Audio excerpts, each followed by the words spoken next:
guys that play it start to finish in a game in a long time, do you think? Probably, yeah. And I think, Flying around. yeah, flying and executing the coverages, ball was popping, and then every single guy that went in there was on, ready to go. The defensive stuff that guys are flying around with concussion shots in the corners and double guys, like, is that hard to teach? Why is this team so good at it? Well, there's a I would say the defense starts with a lot of desire to do it. So there's a big want to out of this group to play it, right? And I think then it becomes, how connected can the guys all be? It's hard to play if all five guys aren't doing it, because there's a lot of coverages and things. It takes a lot of connectivity between five guys, and just play hard, and they get some confidence. It builds momentum. You start jarring a few loose, and the energy keeps rolling, and you start making some good plays and tough shots, and confidence builds. Yeah, I think Kyle had 5 steals today, and I think 6 straight double doubles now. But, is he as big a factor in that defensive effort and focus as they want? Yeah, for sure. I think, again, I say this a lot, his compete level, never coached or seen anybody play as hard as this guy does in basketball. It's the ultimate compliment, and it rubs off on the other guys. And not only does he do it that way, he plays it smart. He knows the coverages. He knows the opponents. He studies film.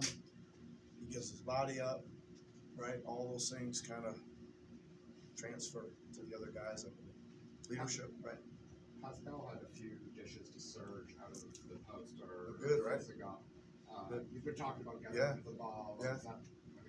How much has he improved on that front? Yeah, I thought tonight he really was ready for him to swarm him and come at him, and his timing was awesome, right? Sometimes you get caught in between your move, and you're not quite to your move, and then there's too many bodies there. But he was just, he was working to score, and when the next person came, the timing of what he was doing was, pretty good, impeccable, really. How much of that is not only him looking for it, but other guy Serge knew when to cut too, and you don't want to risk cramping the space in that situation. So is part of it just going to be other guys used to it? Well, that's like a huge part of it, Eric. Like the original spacing, or finding the right spacing in general, right, to give them enough room to go to work, and then reading where their help's coming from and making the right reaction to that, and then the timing of it.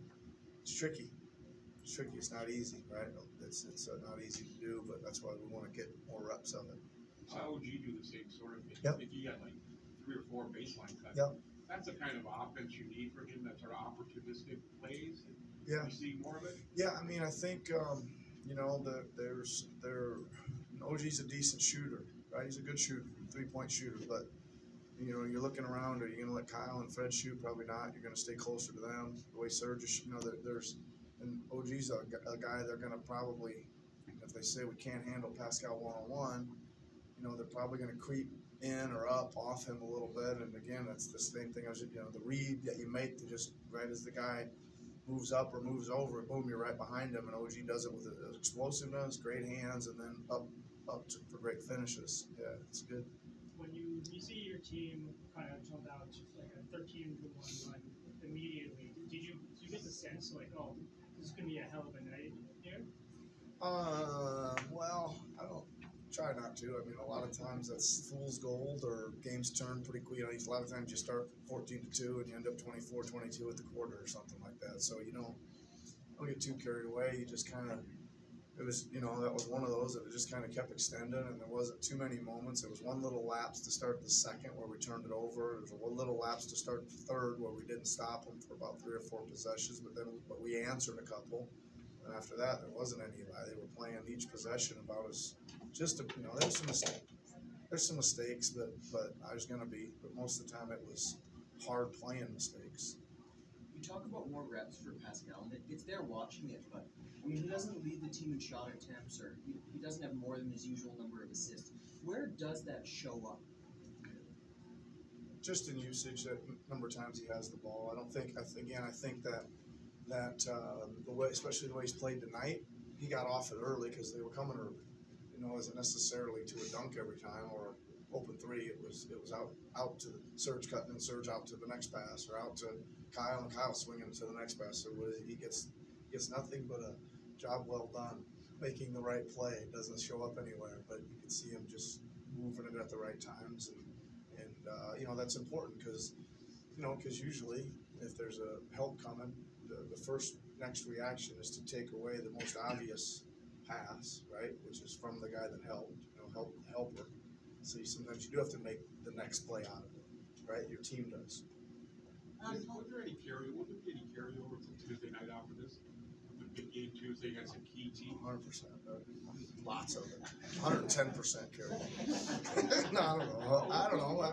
I don't know. You know your guys. Yeah, I mean, I don't know. I don't think you ever, I always say each day, each game's different. Each one takes on its own life. We ought to, hopefully we'll come in with the physicality and defensive mindset.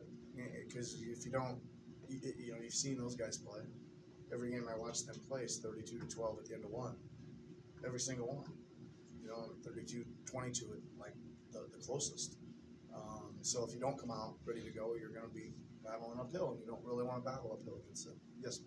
Paul had a couple nice late reads. Are you happy with how he stayed ready? Pardon me? Paul had a couple nice late reads. Yeah, I mean, I thought everybody was ready, right? And it was good to get everybody out there. It was good not to have to overuse some of those guys. Got Freddie out of there and Pascal out of there and Kyle out of there pretty early too, really. So it was nice to play him. And I think, there's a reason why most of those guys are here. Matt Thomas is a shooter, right? O'Shea is a good all-around player. They go out there. Stanley looked good tonight. He was running the team, playing D, passing the ball, making quick decisions. And Rondé was awesome. Just one more on the Bucks. You haven't seen them since up close. It's the second week or whatever it is. What have you liked about what they're doing other than racking up wins? And what does it mean for this group to get a test like that? Well, I think it's pretty good that we get to see him 3 times here late, Eric. I'm just, I don't know. I watch them play, and they win every game by 20 points. I don't know what to make of it other than they're just nobody can even come close to them, right? I mean, most nights it's like I don't know what their marginal win is. You know me, I'm not really reading much of those stats and don't really care that much. But when I do watch them, it's boring. It's boring. I mean, they're really, really good in the game. Like I said, the games are over by halftime all the time, so then nobody ever really makes a threat. So they're really good. They really got it going. They got more depth than a year ago, more experience than a year ago, more size than a year ago. They've really got it going. So it'll be a challenge, but we'll be okay either way it goes. Next game we'll be fine. Keeping on until we get to where we need to go. Thanks, everybody. Thank you.